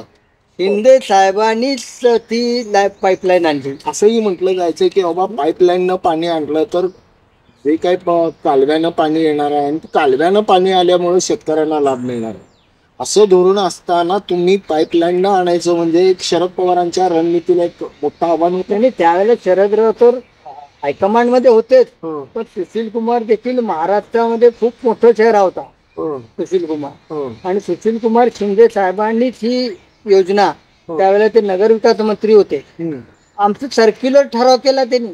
अरे बापरे. आता मीटिंग काढता येत नाही ना तुम्हाला, मग तुम्ही आता करा, सगळ्या नगरसेवकांच्या सह्या घ्या, एक सर्क्युलर ठराव करून द्या म्हणाले. कारण मला आता महाराष्ट्र सरकारमध्ये ते ठेवायचं आणि त्याला मंजुरी घ्यायची म्हणून. आणि मग लगेच त्याने त्याचा सर्क्युलर ठराव करून दिला. जर्मनीच्या कंपनीचा जो काही शिष्टमंडळ होता जपानचा, त्याच्या बरोबर काय प्राथमिक चर्चा नाही, आमची अशी चर्चा झाली होती की त्यांना आधी आम्ही तयार केलं की आता असा आमचा पाण्याचा प्रश्न आहे शहराचा, आणि जपान सरकारने जर आम्हाला काही लोन दिला पाण्यासाठी आणि राज्य सरकार आणि तुमच्यामध्ये जर काही करार झाला तर मग आम्हाला ते पाईपलाईन करता येईल. त्यावेळेला फार झालं तर 100 कोटीच्या आतली येते. आज 750 800 1000 कोटी दिली. त्यावेळेला 100च्या आतली येते योजना. आणि त्यावेळेला जपान गव्हर्नमेंटने आम्हाला जे काही कर्ज दिलं होतं ते गव्हर्नमेंट ऑफ महाराष्ट्राच्या बरोबर त्यांच्या काही वाटाघाटी झाल्या. आमच्याबरोबर आधी ते प्राथमिक चर्चा झाली. आम्ही त्यांना समजावून सांगितलं पाण्याचा प्रश्न आहे आणि याच्याकरता तुम्ही आम्हाला मदत केलं तर बरं होईल. तर त्यांनी पॉझिटिव्ह रिस्पॉन्स दिला. आणि मग नंतर सुशीलकुमार शिंदे त्यांच्या वरिष्ठांशी बोलून मग त्यांनी ते मंत्रिमंडळामध्ये ठराव आणून मग ते त्यांनी सगळं प्रोसेस शासनाच्या दरबारी त्यांनी सगळं सुशीलकुमार शिंदेनी केलं. आणि त्यावेळेला खरं पाण्याचा प्रश्न अग्रक्रमाने सोडवण्यामध्ये सुशीलकुमार शिंदेच होते. किती महिन्यामध्ये ही पाईपलाईन योजना झाली पूर्ण? मला वाटतं 2 वर्षामध्ये. जमीन 2 ते 3 वर्ष जमीन घेत असताना काही नाही, त्यावेळेला काही फार अडचणी आल्या नाहीत. त्यावेळेला काही फार अडचणी आल्या नाहीत, कारण तेवढ्या याच्यामध्ये सगळ्या मोबदला पाईपलाईन आणि सगळ्याचं एस्टिमेट करूनच ते केलं होतं. त्यामुळे फारशा काही अडचणी आल्या नाहीत, 1-2 सोडल्या तर. त्यामुळे ते पाईपलाईन अतिशय चांगल्या पद्धतीने झाली. म्हणजे तुम्हाला अगदी स्पष्ट आहे की त्या गोष्टीचे तुम्ही साक्षीदार आहेत आणि शिंदे साहेबांमुळेच ही गोष्ट शक्य झाली. 101%. मी अनेक वेळा ही भाषणात सांगितलंय. आणि आधी सांगतो की पहिली पाईपलाईन सुशीलकुमार शिंदेने केली, दुसरी पाईपलाईनला देखील पैसे आणण्यामध्ये सुशीलकुमार तर दुसऱ्या पाईपलाईन साठी तुम्ही साक्षीदार. दुसरी पाईपलाईन मध्ये त्यांनी एनटीपीसीचं जे हे होतं पाणी देण्याचा प्रश्न होता, त्यावेळेला सुशीलकुमार शिंदेनेच आड घातली त्यांना की तुम्हाला जर पाणी घ्यायचं असेल तर आम्हाला तुम्ही पाईपलाईनसाठी पैसे द्या. आणि त्यांनी ते 200 कोटी रुपये दिले. म्हणजे खूप मोठं काम सुशीलकुमारांनी केलेलं आहे पाण्याचं. इतकं दूरगामी विचार करणारं नेतृत्व, राज्याच्या राजकारणामध्ये दबदबा ठेवणारं नेतृत्व, शहराच्या विकासावर जे काय असं बोललं जातं मग साहेबांना? मला सांगा ना, शहरामध्ये जे काही कामं आज झालेली आहेत, आज दिसत आहेत तुम्हाला, थोडी कामं स्मार्ट सिटीतली तर अतिशय तो भागच नको. तर म्हणजे 90च्या अगोदरच सांगा. त्यावेळेला तुम्हाला सांगतो पाण्याचा प्रश्न सुटल्यानंतर खूप मोठ्या प्रमाणामध्ये लोकांमध्ये आनंद झाला, कारण खूप त्रास होता उन्हाळ्यामध्ये पाण्याचा. एक मला सांगा, रेल्वेचा जे काही प्रश्न होता, किती प्रश्न फार मोठा होता. एकच गाडी होती मुंबईला. सुशीलकुमार शिंदेच्यामुळे सोलापूर शहराला 2-4 गाड्या मिळाल्या. तो प्रश्न त्यांनी सोडवला. काही रस्ते मिळाले, तो प्रश्न त्यांनी सोडवला. काही समाज मंदिरं मिळाली, काही दिवाबत्ती मिळाले. आणि नगरसेवकांना पैसे द्यायचे ते खासदार आणि आमदार फंडातून, म्हणजे विकासासाठी. म्हणजे एवढं काम त्यांनी केलं म्हणून त्यावेळेला विकास देतं. आज मला सांगा ना, नव्याने काय काम आहे? 90 ते जे काही 2010 पर्यंतचे जे काही मूळचा बेसिक हा काँग्रेस आणि शिंदे यांच्या नेतृत्वाने केलेल्या सोलापूरच्या विकासावरच आहे. आजपर्यंत जे काही चाललेलं आहे ते तुम्ही बघा. कुठलंही एखादी वंदे भारत सोडली असेल तर सगळ्या रेल्वेच्या गाड्या या सुशीलकुमार शिंदेच्या मुळेच या ठिकाणी सोलापूरला आल्या. जो काही विकास शहराचा झाला, मग ते MSRDचे रस्ते असतील किंवा आणखीन काही कामं असतील, मग तुमच्या महानगरपालिकेला निधी माफ करण्याचा प्रश्न असेल. तुम्हाला सांगतो की व्याजाचे पाईपलाईनचा जो व्याज होता ना, ते जवळजवळ मला माझ्या मताप्रमाणे 54 लाखाचं काय 54 करोड रुपयाचं व्याज. इतकं माफ केलं का? पैसेच भरले नव्हते ना महानगरपालिकेत. मुख्यमंत्री असताना सुशीलकुमार शिंदेने व्याजाचे पैसे माफ केले. क्या बात आहे. म्हणजे इतकं मोठं योगदान आहे तरी देखील विरोधकाच्या प्रश्नाला किंवा आरोपाला उत्तर द्यायला हे सगळं मी तुम्हाला सांगू का, कमी का पडतो? बघा, कधी कमी पडलो आम्ही? मला तुम्ही सांगा. आम्ही 2012 पर्यंत सत्तेमध्येच होतो ना. हो, 30 वर्ष सत्ता. 17 पर्यंत बी आम्ही सत्तेतच होतो ना. सत्तेतच होतो. 45 येऊ दे 46 येऊ दे, सगळ्यात जास्त माझ्या कालावधीमध्ये आले. मी शहराचा काँग्रेस पक्षाचा अध्यक्ष झालो. असताना. त्यावेळेला मी संपूर्ण 97 वार्ड फिरले. काँग्रेस आपल्या दारी म्हणून मी त्या ठिकाणी प्रत्येक भागामध्ये गेलो आणि 46 नगरसेवक निवडून आणले. आणि मग अपक्ष आणि हे घेऊन मी त्यावेळेला तिथे सत्ता केली. आणि मी जवळजवळ महापालिकेमध्ये 3 ते 4 वर्ष सभागृहाचा नेता म्हणून काम केलं आणि महापौर म्हणून काम केलं, शहराचा अध्यक्ष म्हणून काम केलं. सुशील कुमार त्यावेळेला अतिशय सक्रियपणे शहराच्या विकासामध्ये होते. त्यांच्यामुळे शहराचा विकास झाला हे कोणी नाकारू शकत नाही. विरोधी पक्षाला जरी आज तुम्ही विचारलं की गाड्या कशा आल्या, रस्ते त्यावेळेला कसे होत होते, त्यावेळेला पाण्याची पाईपलाईन कशी आली, दुहेरी आत्ताची पाईपलाईन कशी आली, 200 रुपये दिले नसते तर का टेंडर निघाला असता का? पण एक प्रश्न विरोधकांकडनं असाही विचारला जातो, 90 पासून ते अगदी 2000 पर्यंतचा अरेंजचा प्रश्न म्हणजे की शहराला उड्डाणपुलाची गरज असताना उड्डाणपूल झालं नाही. पुण्याचा विकास आणि लातूरचा विकास आपल्या बरोबरीच्या पुढे जाऊन त्यांनी विकास साधला, पण आपल्याला शक्य झालं नाही. केंद्राचं नेतृत्व आपल्याकडे असताना ही गोष्ट अशक्य कशी राहिली? मला एक सांगा, उड्डाण पुलामध्ये काही अडत नाही. पहिल्यांदा बेसिक जे काही डेव्हलपमेंट पाहिजे लोकांना, पाणी, ड्रेनेज, हे कोण का दिवाबत्ती. पेरिया साहेब, मी काय म्हणतो, ऐका ना, स्मार्ट सिटीची योजना ही तुमच्या बेसिक म्हणजे काँग्रेस आणि सुशील कुमार शिंदे यांच्या नेतृत्वानं उभा केलेल्या बेसिक असं जे काही इन्फ्रास्ट्रक्चर आहे त्याच्यामुळे ही योजना आली, हे या मताशी आम्ही सहमत आहोत. पण ज्या पद्धतीने विकासाची गती पाहिजे ती का मिळू शकली नाही असा सवाल आहे. बघा, 2017 पर्यंत साहेब याच्यामध्ये सक्रिय होते राजकारणामध्ये. महापालिकेच्या निवडणुका लागे, त्यानंतर आता साहेबांनी तर त्याच्यानंतर हळूहळू राजकारण कमी केलं. आणि मग 2009 मध्ये पहिल्यांदा प्रणितीताई शिंदेना तिकीट मिळालं आणि ते आमदार झाल्या. आणि मग शहर मध्यमध्ये किंवा त्यावेळेचं शहर दक्षिण असेल त्यावेळेला त्या ठिकाणी त्यांनी आपलं काम सुरू केलं. आणि मग हळूहळू साहेबांनी राजकारण कमी केलं. आणि मग जे काही कामं त्यांच्या कारकिर्दीमध्ये पूर्वी झालेली होती तीच कामं त्या ठिकाणी राहिली. मग काही नंतरच्या काही कालावधीमध्ये त्यांनी NTPC आणलं, SRPचा तो काही केंद्र आणलं, जे काही त्यांना बोरामणीचं ते काही जे काही त्यांना करता आलं ते केलं. तिथं काही लोकांना नोकऱ्या दिल्या. त्यामुळे आपल्याला काही म्हणजे त्या उद्योग आले. आपल्याला त्या ठिकाणच्या लोकांच्या काही केलं तर समाधान होणार नाही अशी परिस्थिती आहे. कारण त्यावेळेला महापालिकेची आर्थिक परिस्थिती एवढी नव्हती. आजही नाही आहे.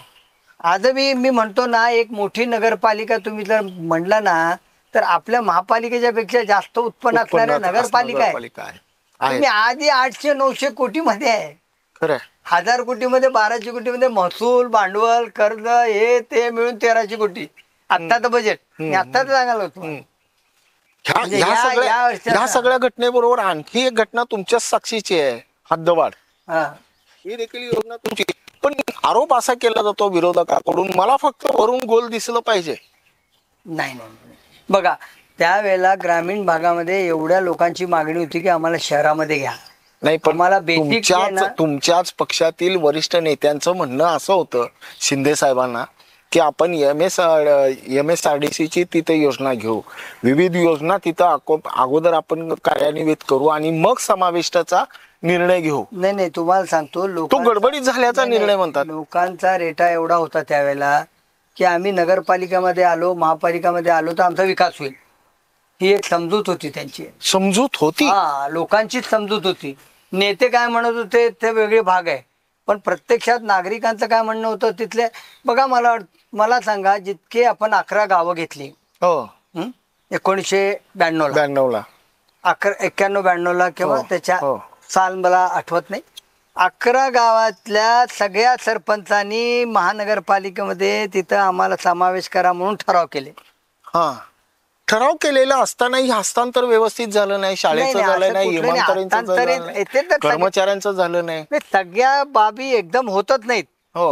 तुम्हाला सांगतो, हे सगळे विरोधकांना, तर आम्ही बी विरोधक मध्ये होतो, आम्हाला थोडंच मुद्दा लागतो. आम्ही चांगलं केलं तरी त्यात काय वाईट आहे का हे बघायचं काम आमचं असतं. बर. त्याच्यामध्ये काय लॅकून आहे का, त्याच्यामध्ये काय लूफोल आहेत का, मग ते असेल तर मग त्याच्यामध्ये दुरुस्ती करता येईल का, मग त्यांना सरळ करता येईल का, हे आमचं काम असतं. हो. आता आम्ही हद्दवाढ केली, लोकांनी ठराव केले, सरपंचाने सांगितलं की आम्हाला महापालिकेत यायचं आहे, मग त्यांनी सरकारने ठराव केला, हद्दवाढमध्ये घेतलं, नोटिफिकेशन निघालं. मग विरोधक म्हणणार एवढ्या मोठ्या प्रमाणात हद्दवाढ केली, तुमच्याकडे कुठे पैसा आहे. हा मुद्दा विरोधकांचा आला असतोच समोर, ना. समोर आला. पण मग काय केलं की त्यांना 5 वर्ष सूट दिली टॅक्समध्ये. हो, दिली. आज ही निधीमध्ये 60-40 केलं जातं. म्हणजे त्यांना असं नाही केलं की एकदम सापत्वाची एक वागणूक पण दिली. हो, हो, चला हो. टॅक्स आता महापालिकेत बरं, आला. असं तुम्हाला वाटतं का की एकूणच आज शहराच्या जर केली नसतं तर काय झालं असतं मला सांगा ना. आज तुम्ही जर हद्दवाढ केली नसती, आज जे विरोधक म्हणतात ना, आज जर हद्दवाढ एवढी झाली नसती, शहर काय राहिलं असतं. हा, एवढाच राहिला असतं ना शहर तुमचा. खरंय की आज तुम्ही पुण्याची हद्द म्हणजे हद्द पुण्याची बघा, हद्द. मुंबईची बघा. मुंबईमध्ये तर 2, 3, 4 महापालिका झाल्या.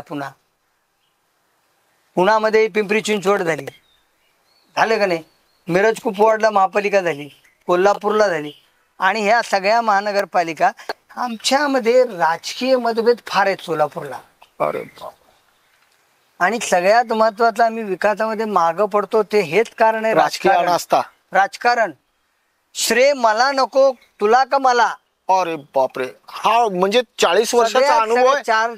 40 वर्षाचा अनुभव बोलतो. 40 वर्षामध्ये सांगतो मी ज्या वेळेला असे प्रयत्न केले की सगळे विरोधकांनी एकत्र यावं, शहराच्या विकासाच्या मुद्द्यावर आम्ही जरी सत्तेत असलो तरी तुमचं आम्हाला सहकार्य पाहिजे, त्यावेळेला मिळालं नाही. मिळत नव्हतं सत्ता विरोधकांचं सहकार्य. त्यांना असं वाटत होतं की आम्ही महापालिकेला पुन्हा निवडून येणार नाही, आज यांना हे क्रेडिट जाईल.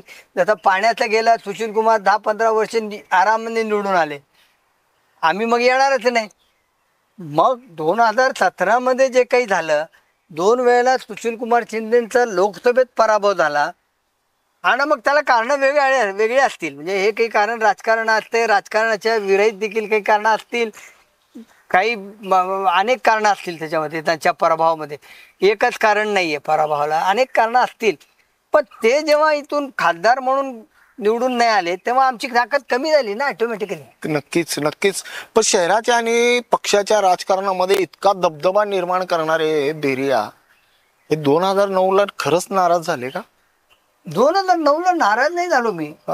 मला तिकीट नाही मिळालं. माझं तिकीट त्या 2009ला जवळजवळ माझं तिकीट फायनल झालं होतं. कारण फक्त 2च तिकीट राहिले होते, एक प्रणितीताई शिंदे आणि एक विलासराव देशमुखांचे पुत्र. आता ते 2 तिकीट द्यायची असतील तर मला मिळणार नव्हतं. पण माझं नाव दिल्लीत होतं हे मला माहित होतं, कारण मी त्यावेळेला गुलाम नबी आझाद आणि कपिल सिब्बल आणि आमचे यांना भेटलो होतो दिल्लीत जाऊन. मी त्यांना बोललो होतो की बाबाला यावेळेला मला मिळालं तर बरं होईल. नाहीतर मी अनेक वेळा प्रयत्न केले. आता मी सगळी पदं माझी झालेली आहेत. मी अध्यक्ष झालो, महापौर झालो, मी 5 वेळा निवडून आलो.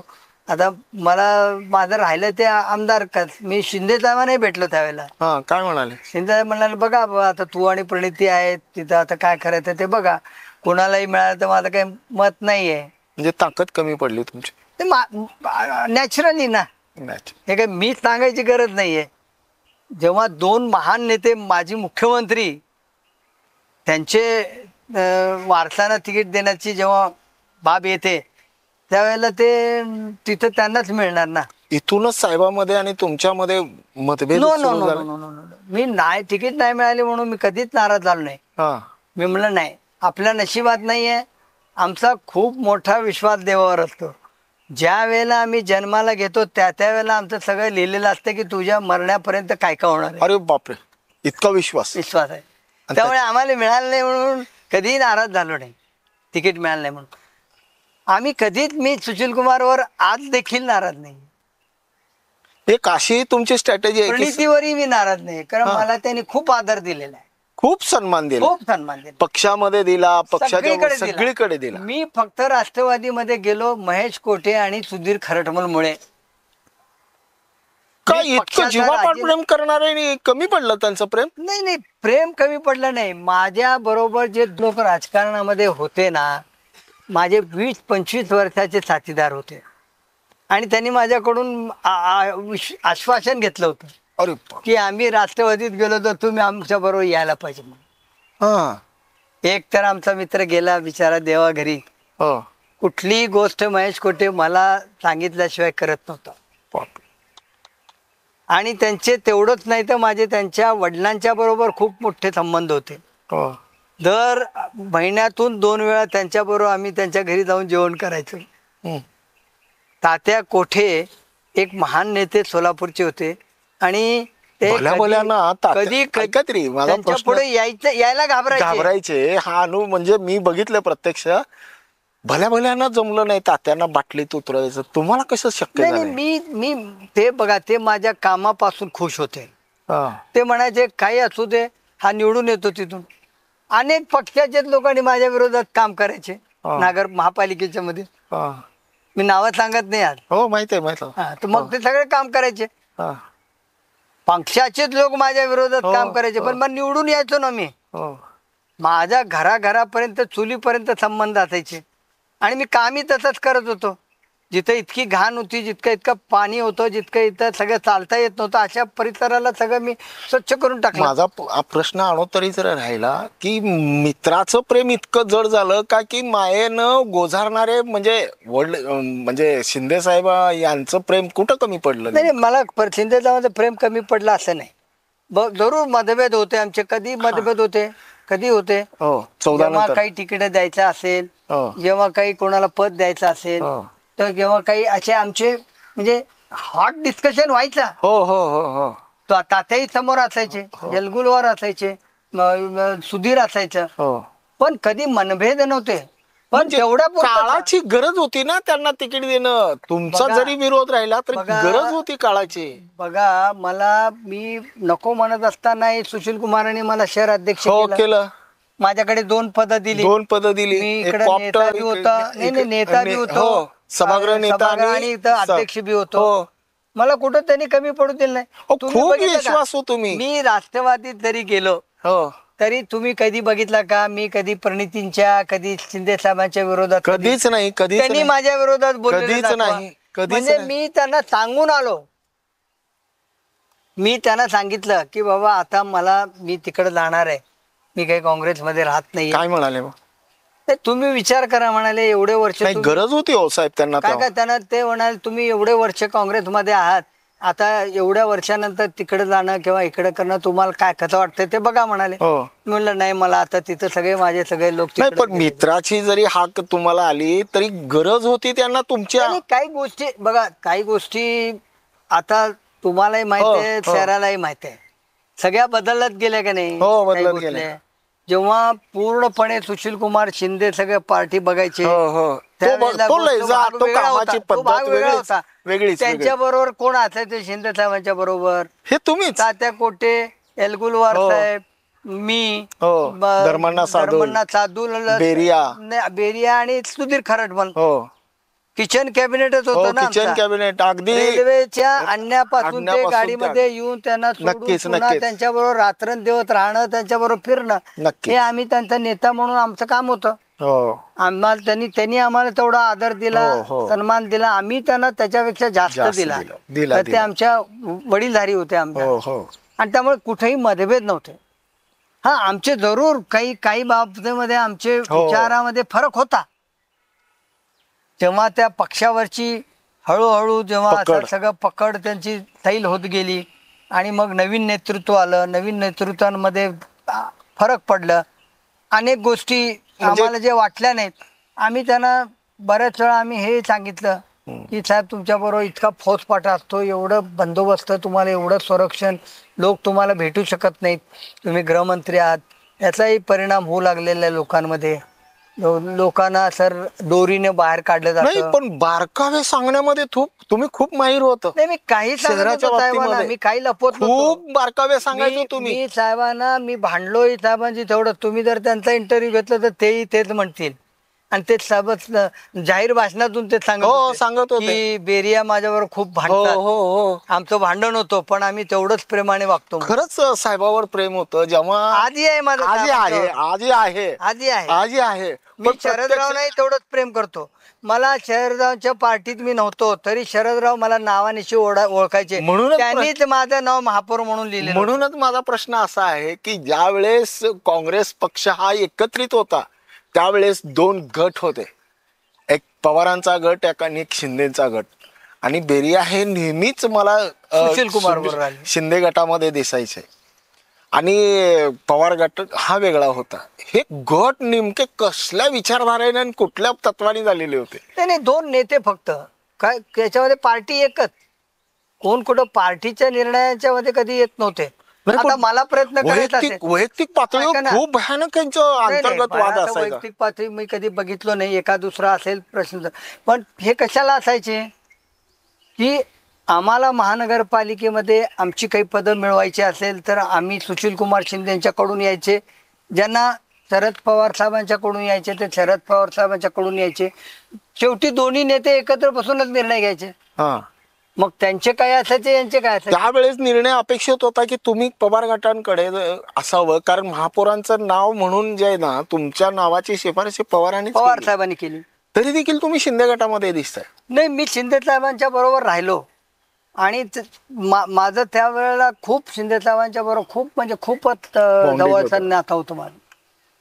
आधी माझं आहे नातं पण आता एवढं मी नाही आहे, तिथे जात नाही मी आता. जास्त काम असेल तर मी जातो त्यांना भेटतो, म्हणजे ती उतराई फोन करतो त्यांना, मी येऊ का ते या म्हणाले. 79-90 ची उतराई तुम्ही 2024 ला केली पवार गटामध्ये.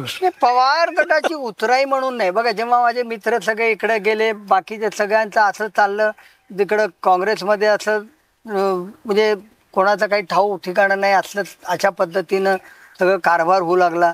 आम्ही सांगितलं की बाबा हे सगळेच चाललेत तर मी एकटा इथे राहून काय करू. क्या बात. बघा एक एल्गुलवर राहिले, हो बाकी कोण आहे जुना? कोण आहे लोकसभेला? मी म्हणालो काय, शार्दूल गेले होते, मी शार्दूल गेले होते, बोल्ली गेले होते, तुमचे माने गेले होते, कोठे गेले होते, सुधीर खरटमल गेले होते, नलिनी चंदेले गेले होते, सगळेच गेले होते. ह्या लोकसभेला या तुमच्या सगळ्यांची गरज तिथं म्हणजे भासत होती. उणीव रिकामी खुर्च्या दिसत होत्या. आम्ही लोकसभेला प्रामाणिकपणे काम तुम्ही केलात, आम्ही विधानसभेला प्रामाणिक काम केलं. मी त्यांना सांगायचो सुशील कुमार शिंदेना, मला जर काही करायचं असेल तर पार्टी सोडून जाईन आणि करेन. मी पार्टीत राहून मी विरोध करायचं काय कारण आहे मला? जर मला असं वाटलं की बाबा मला हे पटत नाहीये तर मी पार्टी सोडेन आणि मग मी माझं जे मला वाटतं ते करेन. पण पार्टीत राहून मी कधी गद्दारी करणार नाही. क्या बात आहे. हे मी त्यांना शेवटपर्यंत आणि मी लेखी दिले, असे मी लेखी दिले त्यांना. हो माझे लेखी पत्र आहेत त्यांना. तुम्ही जर त्यांचं कधी इंटरव्ह्यू घेतलं तर त्यांना विचारा, हे जे काय मी आता बोललो हे सगळं ते म्हणतील बरोबर आहे. क्या बात आहे, क्या बात आहे. म्हणजे तुमच्या वडिलांचा स्वभाव सोडला नाही तुम्ही. माझ्या जीवनात जे जे घडलं तर माझी बायोग्राफी निघाली तर तुम्हाला सांगतो की यात सगळे मुद्दे आहेत. क्या बात, क्या बात. आणि मी जे काही सांगितलं ते सगळं सत्य सांगितलं. मला कुठेही कोणाचे एक प्रश्न असाही मला म्हणजे आता या अनुषंगाने आठवतो की इतका जीवाभावाचा मित्र म्हणजे महेश कोटे, अगदी खरंच मैत्री तुम्ही टिकवली.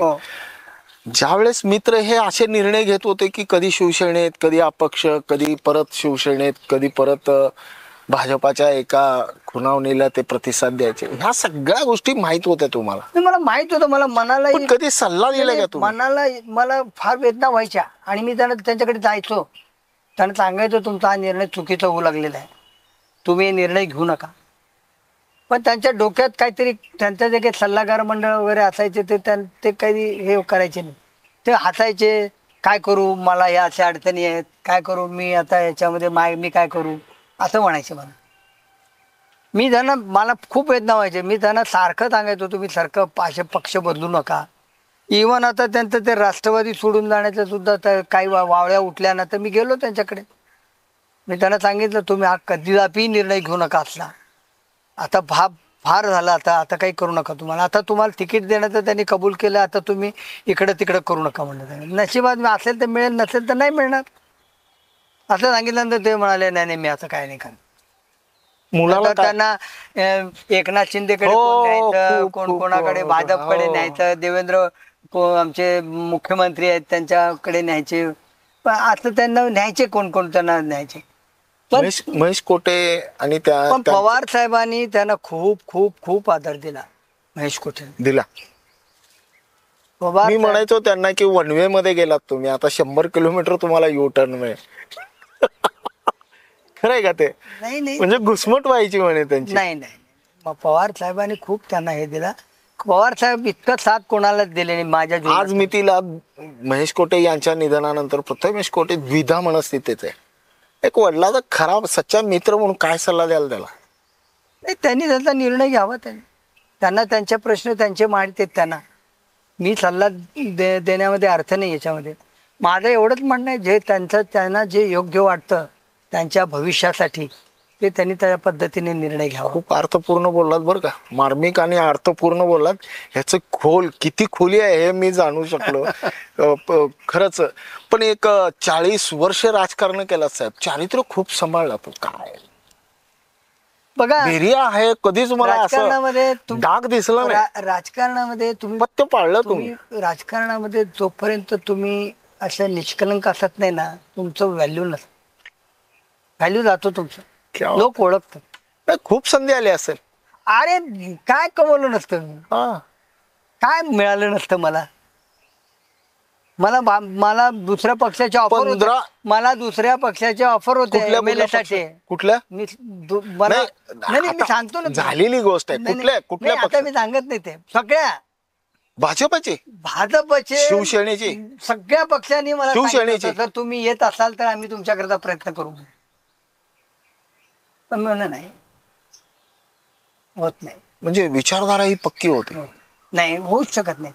बरं साहेब, एवढं सगळं करून झाल्यानंतर आज मुलगा वकील आहे, तुम्ही अगदी समाधानी आहात राजकारणामध्ये. एवढं सगळं झालं, आज जिथल्या तिथं सगळं सुखी आहे. सगळं केलं तुम्ही, म्हणजे हक्काने केलं, भांडून केलं, साहेबांशी भांडलं, सगळ्याशी सगळं करून झाल्यानंतर एकदम 40-45 वर्ष मागं गेल्यानंतर ते 15 रुपये कधी आठवले का हो सायकल दुकानचे? हो हो, हा, नेहमीच आठवतात मला ते. क्या बात आणि मी ते कधीच विसरू शकत नाही. क्या बात आहे. ते 5 रुपयाला मी विसरू शकत नाही. जमीन सोडली नाही तुम्ही. ते नाही. आणि मी राजकारणात ते ठरवूनच आलो हा. की आपण इथं प्रामाणिकपणे काम करायचं. हा, आणि मग देवत गेला ना. प्रॅक्टिस एवढी जोरात चालली की मला 300 केस येत होते माझ्याकडे. आजच्या तरुणाला ह्या 40 वर्षाचा अनुभव किंवा हा 40 वर्षाच्या अनुभवाचा सार काय सांगाल? बघा, जीवनामध्ये तुम्ही 3-4 गोष्टी पाळल्या पाहिजे. की एक तर तुम्ही जीवनामध्ये हार्डवर्क केला पाहिजे. दुसरं, तुम्ही प्रामाणिकपणे काम केलं पाहिजे. तुम्ही जे काही करता, ज्या काही कुठल्याही फील्डमध्ये करा, तुम्ही ते प्रामाणिकपणे आणि सिन्सिअरली केलं पाहिजे. या 3 पथ्य जर तुम्ही पाळले आणि तुम्ही आपल्या परिस्थितीला विसरायचं नाही कधी. चौथा, तुम्ही कुठं होता, आता कुठं चालला. तुम्ही कुठेही गेलं तर तुम्ही you have to see back. तुम्हाला मागे वळून पाहायला पाहिजे, मी काय होतो, काय झालं. मग तुम्हाला कधीच असमाधानी होत नाही. तुम्ही असमाधानीच होणार नाही. मी होतो ना, मी हे दिवस बघितले. आज मला हे दिवस मिळाले. काय मिळाले? मी वकील झालो, मला केसेस मिळाले, मी प्रयत्न केले, मी तालुक्यात फिरलो, मी 15 वर्ष इतकी मेहनत केली, मला पैसे मिळाले, मी नगरसेवक झालो. नगरसेवक झाल्यामुळे मी चांगल्याच पद्धतीने माझ्या युनियन चालवल्या. म्हणजे काय म्हणतो त्याला आपण, त्या कुठलाही आपल्याला त्यांच्याकडून काही न बघता अशा पद्धतीने त्यांचं काम केलं आपण. कामगारांचं, गरिबांचं ते पुण्य मिळालं आपल्याला. त्यांच्यामुळे 5-5 वेळेला निवडून आलो. आज मी सगळ्यात महत्त्वाचा सांगतो तुम्हाला, माझ्या एवढा 37 वर्ष 37 इयर्स कॉर्पोरेशनमध्ये कॉर्पोरेटरमध्ये काम करणारा कोणीही नाही. मग माझा रेकॉर्ड आहे. सभागृहामधला जो होत असलेला बदल पण तुम्हाला जाणवतो? मी सगळे 7 बदल काय जाणवतो आजच्या नगरसेवक आणि तुम्ही सुरुवातीला आलेल्या नगरसेवकाच्या वैचारिक पातळीवरचा बदल? आजच्या नगरसेवकांमध्ये ती वैचारिक पातळी नाहीये. काय अपेक्षित आहे, कसा असावा नगरसेवक? नगरसेवक हा तुम्हाला सांगतो नेहमी लोकांचं ध्यान घेणारा असावा. शहर विकासावर विकासावर त्याची नजर असावी, काम करण्याची त्याची धास असावी. प्रशासनावर पकड असेल. प्रशासनावर पकड असावी. काय तुमची पकड मी बघायचो हे सभागृहामध्ये. सगळं जर तुम्ही जेव्हा कराल ना त्यावेळेला तुम्ही कधीच तुम्ही निवडणुकीच्या रिंगणात कुठल्या जा तुम्ही कधी अपयश येत नाही तुम्हाला.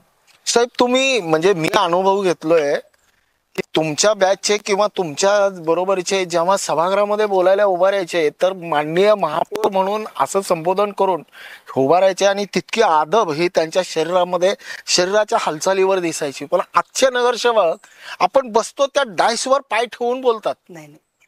आता बघा मी तुम्हाला सांगतो, मी तेच म्हणालो की नगरसेवक हा खरं तर लोकांच्या मधून निवडून येणारा माणूस आहे. त्याला त्या पद्धतीनेच वागलं पाहिजे. तुमची वागणूक बघतात लोक. आज तर खूप खूप पुढे गेलो आपण. सोशल मीडियावर 1 मिनिटामध्ये तुम्ही काय केलेलं ते सगळं जातं. खूप अवघड झालंय. पण आता अवघड ह्या झालंय. माणसांना कळे नाही, अजून भान नाहीये, पॉइंट ऑफ इन्फॉर्मेशन तुम्ही माहित जेव्हा नाही. भान हरपताना त्यावेळेला तुम्ही समजायचं की आता उतरती कळा लागली. क्या बात आहे, क्या बात आहे राव. एवढ्या वयामध्ये पण तुम्ही भान ठेवताय म्हणजे एक आणि ते विसरायचं नाही. ते तुम्ही ज्या दिवशी तुम्ही हे सगळे विचार त्यावेळेला तुम्ही सेवानिवृत्ती घेऊन घरात बसा. क्या बात आहे. बेरिया साहेब एक त्या गोष्टीचे तुम्ही म्हणजे तुम्ही अनुभवलंय. नगरपालिकेतून महापालिका आणि महापालिकेमध्ये 37 वर्ष राजकारण. असं वाटतं का की एकूण शहराचा जो काय आवाका झालेला आहे 2 महापालिकेची गरज आहे? सध्या तर नाही. सध्या तर आज गरज नाही. कारण आपल्याकडे आज गेली 3 वर्ष प्रशासक आहे आणि या प्रशासकाच्या कारकिर्दीमध्ये भांडवली कामे काही झालेली नाहीत. वार्ड वाईज निधी मिळालेला नाही. त्यामुळे शहरामध्ये काम न झाल्याचं आपल्याला चित्र दिसत आहे.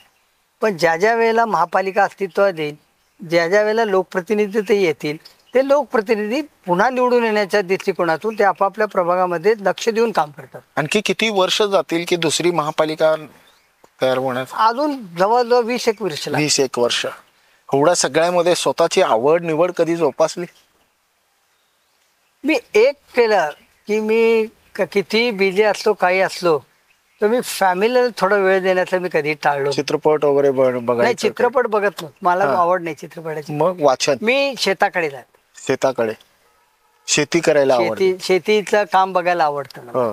छोटी आहे शेती 5 एकरची. हा. पण मी ते आठवड्यातून एकदा जातो तिथं पाहतो, काम झाडं लावतो, काम करतो, शर्ट काढून पॅन्ट काढून काम करून अजून म्हणजे बांधावर कुमार केलेलं मी बघितलेलं आहे. करायचे ते करायचे स्वतः फिरायचे शेतामध्ये. हा. सुशील कुमार सुद्धा तिथं सुरुवातीला खूप लक्ष दिलं त्यांनी. त्यांचा मोठा कारभार आहे, आपला छोटा आहे. ह्या 2 नेत्याचा आवाज, आनंदी आहोत. ह्या 2 नेत्याचा आवाका आणि त्यांच्या कामाचा व्याप बघितल्यानंतर शरद पवार आणि सुशील कुमार शिंदे भावले कोण? हे दोघंही आपापल्या कामामध्ये तरबेज आहेत. दोघंही हुशार आहेत. दोघंही राजकारण. समाधान वाटतं ह्या दोन्ही नेत्यांच्या. दोन्ही नेते चांगले आहेत आणि दोन्ही नेत्यांना मी मानतो, मनापासून मानतो दोघांनाही. कारण शून्यातून निर्माण करणारे जग सुशील कुमार शिंदे आहेत आणि यांची जरी फॅमिली चांगली असली तरी यांनी सुद्धा शून्यातूनच ते पुढे गेलेले आहेत आणि चळवळीतून गेलेले नेते आहेत दोघे. हे असंच गेले नाहीत. सुशील कुमार शिंदे आणि पवार साहेब हे दोघंही हे चळवळीतूनच पुढे गेले. युथ काँग्रेस किंवा युथ फोरम किंवा तुम्ही काय म्हणा त्या काळामध्ये जे होतं त्याच्यातून पुढे येणारी माणसं आहेत. आपल्या कर्तृत्वानी आणि आपल्या वक्तृत्वानी आपल्या कामाने ही पुढे गेलेली लोक आहेत. क्या बात आहे. एक डाव्या विचाराचे बेरिया, एक समाजवादी विचाराचे बेरिया. येणारा पुढचा जो काही तुमचा मुलगा आहे तो कुठल्या विचारधारेकडे जाणार आहे की प्रपंच? सध्या तर मुलाला सांगितलं की बा तू प्रॅक्टिसवर लक्ष केंद्रित कर. वडिलाप्रमाणे तू सुरुवातीला तुझं प्रॅक्टिस बघ. तो युथ काँग्रेसमध्ये काम करत होता, पण मी त्याला सांगितलं की तू स्टेबल होईपर्यंत काही करू नको. क्या बात. तू स्टेबल हो, त्यावेळेला तू स्टेबल होईल. मी घरी बसतो आणि तू एंटर कर. क्या बात आहे. इतक्या दिलखुलासपणे चर्चा केल्यानंतर बेरिया साहेबांचा प्रवास हा खरंच वाखाणण्याजोगा आहे आणि स्मरणीय ठेवण्यासारखा आहे. म्हणूनच मी बेरिया साहेब म्हणालो की तुम्ही खरंच बोला, हा माझ्याकडे संग्रह मी जीवन ठेवतो. आणि आजचा हा जो काही एपिसोड आहे तो खरंच सगळ्यांनी एक दिवस पूर्णपणे बघावा. आणि बिर्यांचा प्रवास हा किती खडतर आणि किती म्हणजे नेत्यांच्या बरोबरचा वैचारिक मतभेद असताना देखील कशा पद्धतीने झाला हा सगळा प्रवास तुम्ही सांगितलात, आमच्याशी शेअर केलात, त्याबद्दल खूप खूप आभार. आणि आभार व्यक्त करण्या अगोदर लाल सलाम म्हणतो. थँक्यू. धन्यवाद. थँक्यू.